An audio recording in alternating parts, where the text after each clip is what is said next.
Well, Netflix, you've completely outdone yourself with this one. This is what happens when a show tries to make its twist the most mind-blowing, unpredictable twist of all time. It just gets stupid and, quite frankly, a little bit There's a show called His and Hers, based on a book. I don't know if the book is this schizophrenic, but I'm gonna talk about the show because I had no plans to watch this. At all, whatsoever. I don't really care to watch that many Netflix shows nowadays. I think Netflix has gone to shit. I'm hearing a lot of others say some good stuff about this too. There's a lot of hype. This was like in Netflix's top 10 for a while. So I'm like, why don't I give it a shot?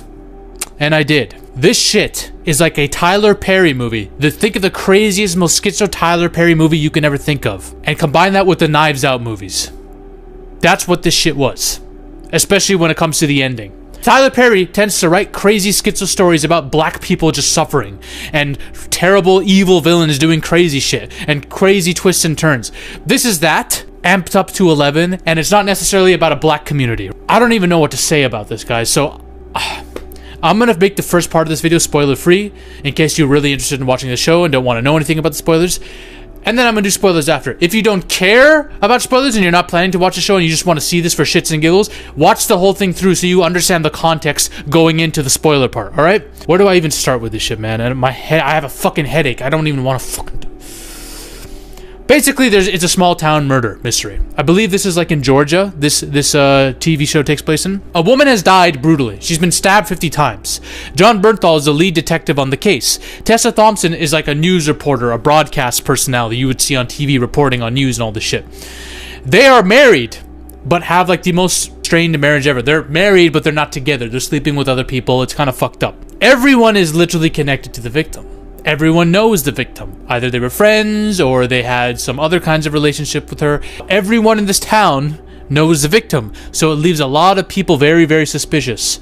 The victim herself, you start to see more and more details come up about her past. She's not a very good person. In fact, she's probably very suspect herself. Her husband and her have a very strange relationship. She's like a dominatrix to him and shit and cheats on him every 3 seconds, and he's just very rich, so he's basically a sugar daddy to her. So all of these suspects start to come up.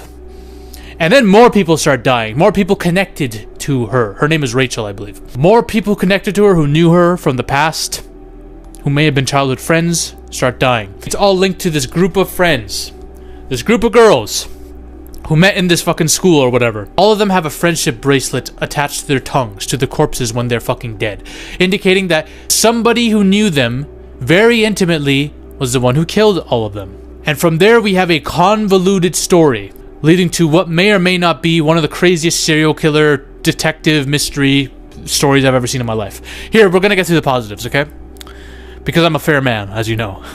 The obvious is that John Bernthal and Tessa Thompson are very good. Tessa Thompson, I'm just gonna be real about her. I don't like most of the roles she takes, especially in the popular films that she's in. I don't really care for her as an actress, but you know what? She's pretty good in this. I'll give her credit. John Bernthal is going to do John Bernthal. You already know. You know what's funny about John Bernthal? He has the exact same, like, mannerisms in everything he's in. Like, he does the classic thing, like, is that it, right? Let me tell you something, man. Let me tell you something. Yeah, man. Yeah? Is that what we're going to do right now? You know, like, he talks the same way and everything, but his characters are very different, distinctly from each other. You know, some people could say he acts the same in everything he does, and on a mannerism level, you might be correct, but take Frank Castle and the character in this, they're very different. Even the character that he plays in The Accountant, right? So he's very good at that. I also really enjoyed the guy who plays the husband to Rachel, the woman who died brutally. He's very good at playing this, like, weirdo, potential creep who acts like he's very good and innocent and is very good at manipulating and playing around with others. And the problem with him is there's a whole thing they set up with him and John Bernthal, a potential clash, like a lawsuit or a rivalry, but it doesn't really go anywhere. And I was really hoping for them to go into it because I actually like this guy's character. He's a very interesting character. Very fucked up too. There's a really cool set of sequences where John Bernthal is intimately connected to the woman who died. Minor spoilers, he may or may not have been sleeping with her a whole bunch during the strained part of his marriage with Tessa Thompson. The problem is, he was with her on the night she died. So there's a lot of his DNA there. So he's trying to avoid like cotton swabs and all these DNA tests. Her phone, the dead woman's phone, is also in his car, and he didn't even know. So he's trying to also cover that up. And it's very interesting seeing him go through all these loops trying to cover his ass. And his detective partner is like on him. She's very, very suspect of him. So that stuff I like too. There's also scenes with him, and I can't remember this actor's name, but he's very, very good. This guy plays the dude, a cameraman who's currently sleeping with Tessa Thompson, his wife, and he is also married himself. So it's a very fuck up, weird love triangle rhombus situation. You know what I mean? I will say that I was hooked in the first half. I did think the first half was interesting. I thought the show was very promising. There was a lot of things I liked in it. It's basically the classic skeleton of the small town mystery story, with flawed characters who are not great people, and it all leads back to a childhood incident that connects them all. You know what I'm saying? It's that kind of story, and I like those kind of stories. I will say there are various like plot holes in the show when it comes to John Bernthal and him covering his ass. There's no way in hell he should have been able to get away with half the shit he did to cover his ass. That's all I'm gonna say. He does things in the show which are very illegal, and regardless of what happens with the reveal of who the killer is at the end, there's no way in fuck the police would ever let him off the hook for what he did. That's all I'm gonna say about that. But then we get the series of reveals. Okay? This is where the show starts to ratchet it up to 11. The show does a thing where there's one big reveal, okay, about who you think the killer might be. The whole show has been leading to this, and the way it resolves is underwhelming. You know what I'm saying? But then there is potentially another big reveal that's even crazier. The show's trying to outdo itself every single time. It is the most batshit crazy stupid reveal of all time, man. I'm just gonna say it right now. It's up there. It's top 5 for sure. Like, Sharp Objects does something similar where you think you know who the killer is. The show is pointing at who the killer is. It's telling you. But then there's a twist, there's a reveal. Someone else is, right? This show does something very similar, but nowhere near as good. We gotta talk about it. So here comes spoiler talk, okay? You have been warned. If you don't want to see spoilers, go watch the show. If you don't care, let's begin. So, the chick, Rachel. She is a terrible person. She's been fucking John Bernthal, alright? She's been fucking most of the town because she doesn't give a shit about her husband. He's not able to satisfy her needs. She's a dominatrix. She does BDSM shit with him, eroto asphyxiation and shit like that, and she's banging half the town. But that's like the tip of the iceberg with her. She's like Satan's wife on a personality level. Alright? So her and Tessa Thompson had like a group of friends, alright? They were in school together way back, like 20 years ago, okay? And some crazy shit happened. They took in this obese girl. I want to be as respectful as possible saying that. This obese girl. Basically, Rachel takes this fat girl and invites her to the friend group as a ruse to make fun of her and bully her. Alright? Same with Tessa Thompson's character, because the fat girl and Tessa Thompson are different. Tessa Thompson, one, she's black, but she also comes from a very poor family.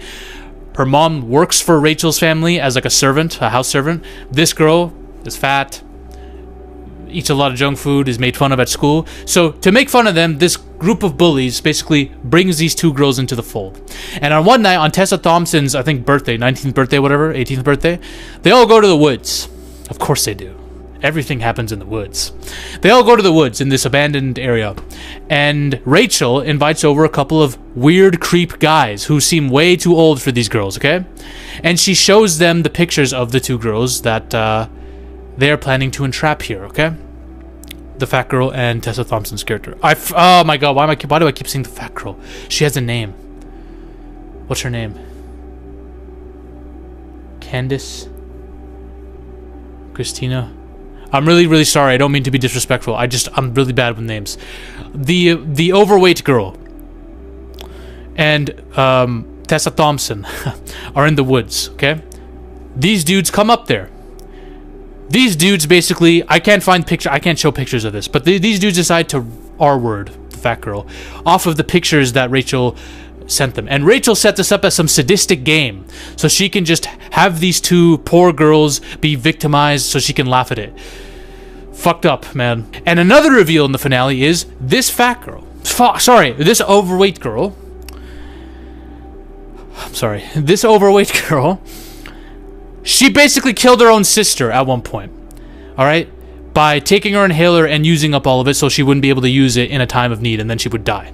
All right, so that's another thing that's revealed in the finale. This same overweight girl who got R-worded and did all that, she is revealed to be this person. I think her name is Lisa. I could be wrong. Lisa is a person who works at the same news company that Tessa Thompson does and is the other personality broadcaster competing with Tessa Thompson. She's been the same girl the whole time. She just lost a bunch of weight and changed herself so she wouldn't look the same. That's something that's revealed in the second last episode. She is married to this dude who's been fucking Tessa Thompson as well. Everything is connected. You see this now? Every single character in this show is literally connected. So, basically, all the girls who were involved in that incident in the forest where they allowed this, the girl, Lisa, the overweight girl who turns into Lisa, to be R-worded in front of them so they could laugh at it, all of them start getting killed. Which leads directly to her. She's the one who's been orchestrating the deaths of all of them with their husband as revenge all these years later, 2 decades later. Is Tessa Thompson next? Woo. Basically, she confronts Tessa Thompson at some random lake house near the forest where she was R-worded and attacks her. They get into a brawl. But in the course of this brawl, you realize a couple things. One, this chick does not act like a psychotic chick wanting revenge. None of this feels that orchestrated. So they have a fight, and this chick ends up getting shot by one of the detectives because she tries to pull a gun on Tessa Thompson, okay? But then you realize, oh shit, this is just the beginning of the final episode. There's still 30 minutes left. There's probably another reveal coming. Whatever could it be? I literally thought the reveal was that either John Bernthal or Tessa Thompson was actually the real killer. That's what I thought it was going to be. Boy, was I fucking wrong. The real reveal. Basically, Tessa Thompson finds a letter in her room, written to her. I don't even know why the letter was in her room. I forgot. But she just finds this letter in her room willy-nilly, just waiting for her to read. So she reads it. This is like the final scene of the show. She reads it, and basically it's a confession from her mother, right? You see, Tessa Thompson and John Bernthal were married. Like I said, they had a baby. And the reason why their relationship is so strained and they were apart for an entire year is because the baby died. Because they left it to the care of her mother, who is an old lady with a deteriorating mind, which probably caused some shit to happen. And the baby died, causing Tessa Thompson's character to leave for an entire year. So that strained her relationship with John Bernthal. Basically, out of guilt and sadness and a wanting and a desire for her daughter to come back, the old woman, in a depressed state, goes into her daughter's room and finds a box with all of her keepsakes from a while ago, and finds a bunch of tapes of Tessa when she was younger. Alright? These tapes show a bunch of recorded footage from when Tessa was with that friends group from 20 years ago. The tapes show, on video, Tessa Thompson and the overweight girl getting R-worded in the forest by those dudes while Rachel and all of her sadistic friends watched and laughed and sang happy birthday to you while she's getting R-worded. This woman is the fucking wife of Satan, bruv. So the mother sees this. And not only that, she sees that the overweight chick was getting R-worded first, and Tessa Thompson came to her rescue, and then Tessa Thompson got forced down and R-worded, and the fat chick was like, fuck you, and ran. So she saw this, that after being saved, the overweight chick just ran and let Tessa Thompson being R-worded. She saw what Rachel and all these other girls did to allow this to happen, and she decided, okay, I'm gunning for all of them now. So her, and now Rachel grown up, the overweight girl who slimmed down now and all this and turned into a news broadcaster. And one of the other girls happens to be John Bernthal's sister too, by the way. I forgot to mention that. Basically, this woman puts it all together. She manages to figure out that the overweight girl is now 20 years later, this new news reporter who looks nothing like she did. So she decides, okay, I'm gonna fucking kill all of them. I'm gonna fake dementia and pretend to be this weak old lady who already has mental problems. You already know that because that's how the daughter died. And I'm gonna kill them bitches. I'm gonna orchestrate all their deaths. And I'm gonna frame it on the overweight girl, who's now a news broadcaster. She does this single-handedly. She walks in the rain to find Rachel, who's been banging John Bernthal. She waits for it to happen. She waits for them to get their fuck on. And then once John Bernthal leaves, she just waits, punctures the damn tire or whatever of her car. And then Rachel's like, oh, who are you? I need your help. And then the old woman's like, ha! Oh! It's one of the funniest things of all time. Especially when you see the way she jumps on her and lands a knife. It's like sped up in the editing. So it looks really, really weird. She breaks into her school and slits her throat. This is all happening in the middle of the night. This old woman is going out in her pajamas doing this. She finds John Bernthal's sister, brutalizes her in her bathtub and kills her. This chick has a daughter too, John Bernthal's niece. That's going to be very important later. And then she frames it all on this chick.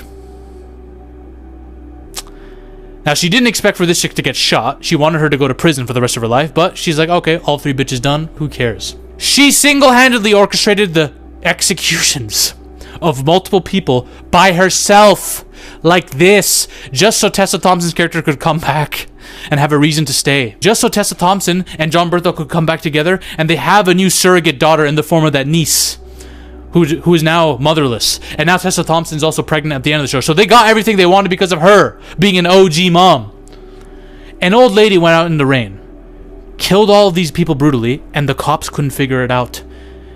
And this old lady still figured out a way to leave behind the proper clues, the smart clues that could get everyone scared and shitting themselves. Somehow this old lady knew everything that was going to happen, and it works! It all worked perfectly. No one knew. No one knew. When I saw this, I was like, some people might find this the best twist ever. Some might find it the worst. I think I'm closer to the latter. I don't think it's the worst. It's the most batshit insane and stupid, though. Like, holy crap. This came out of nowhere. It's not like the grandmother came out of nowhere, because she's in the show for a lot, but I just couldn't expect them to go as stupid as they did. This is Tyler Perry shit. Literally. Also, everything that's revealed in the final episode is reliant on stuff that we don't know that's kind of thrown at us. All right, the last episode, a lot of it's exposition or showing you a flashback of something you didn't know happened just to prove a point, right? All in the final episode. I think that's my biggest problem with it. This show does a good job at making everyone look suspicious, but some of it's done unnaturally. There's an opening scene where Tessa Thompson is like bruised up. She looks like she's a mess. She looks like she's just seen or done something terrible, and it's made to make her look suspicious, even though you know she can't be the real killer. Maybe not. But no, basically, she just saw John Bernthal and the Rachel chick fucking, and she also has a tooth infection that's meant to symbolize her held in trauma, I guess. Oh, also, hey, we need to make her look like the killer, the main killer. So we're gonna show a random flashback of her basically killing her sister. And listen, it's not gonna be mentioned for the rest of the show. It wasn't mentioned back then. None of that. It's just something that goes down that we need to put out there so that everyone in the audience thinks it's her. It's the show's trying its best to make you thrown off the scent. But unfortunately, the reveal that they're going with is so... unrealistic is not the word. I just don't buy it. This woman single-handedly did it. Not only that, she single-handedly put together the connections of everybody. She put together who the obese chick would become in the future. She puts together who Rachel would be. She puts together everything. And just by walking out in the midnight, in the rain, she's able to do all this shit. It's like the show was trying its best to create the most mind-blowing twist of all time, and because it was trying hard to do that, to give you a twist that's so unpredictable, which didn't work because a lot of people in my audience say they actually predicted this a mile away, and they predicted it for fun, and it ended up being true. Now you get one of the most twists of all time. See, I always compare shows like this to Sharp Objects, because Sharp Objects has a very similar premise. A girl is killed in a small town in a forest. Multiple bodies are getting dropped, right? Who's doing it? And they give you suspects. Ultimately, the show makes you believe that maybe it's the mom. But it's not because the show is going out of its way to show you things or manufacture things that make you think it's her. It's all done through the POV of your main character, Amy Adams. The reveal for this show works because it subverts the whole damsel in distress. Amy Adams is trying to save her sister from her mother's abuse, but it turns out her sister is the one who's been killing people. And the thing about it is, the show doesn't just randomly reveal this or tell you it. It reveals details of how sus she probably is throughout the show, and you just forget about it at the end. And when it is revealed, it's revealed by you seeing a clue. It's revealed by Amy Adams discovering something. It's not revealed by, oh, she finds a letter or something that exposition dumps the entire plot to us. And it's something random, like a grandmother doing that. No. It makes sense. This girl has been sus the entire show. She made a whole fucking dollhouse that literally kind of premeditates a lot of the murders if you pay really close attention. And at the end of the show, if you go back, you can see, oh shit, she was the killer. It does make so much sense now. It wasn't this out of nowhere unrealistic storyline. It was built up naturally and seeded across the show. Unlike this twist. This twist relied on a massive exposition dump. If you want to know, Zafi, what's the big deal? This twist was built up. What do you mean? It was developed. No! You know why? It's because they had to literally give you a fucking letter as the audience to read to give you the story of what happened. At the end, the final 10 minutes of the episode. The final 10 minutes of the show. When your show has to dump all that exposition on us and explain all that, you know that the reveal's kinda leaking out of nowhere and random as fuck. The sharp object reveal gets better the more you think about it. This one just gets dumber. The more I think about it, the more I'm like, this is so fucking stupid. So, those are my thoughts on his and hers. Did I have fun watching it? Yes. I laughed my ass off at the ending, and I kind of enjoyed the first half. But ultimately, this show is just... I don't even know what I was watching at the time, man. I thought it was leading somewhere else and better, but I was wrong. Give it a watch if you want. If not, all good. Bye. Ladies and gentlemen, we are on a mission to take over Hollywood. But the army must keep growing. If you want to suggest video topics to me, or talk about your favorite movies or favorite film theories in a community with like-minded individuals, join the Zafi Discord now. Link is in the description and the comment section as well. Join us. This movement is just beginning. We're taking over Hollywood, one coke line at a time.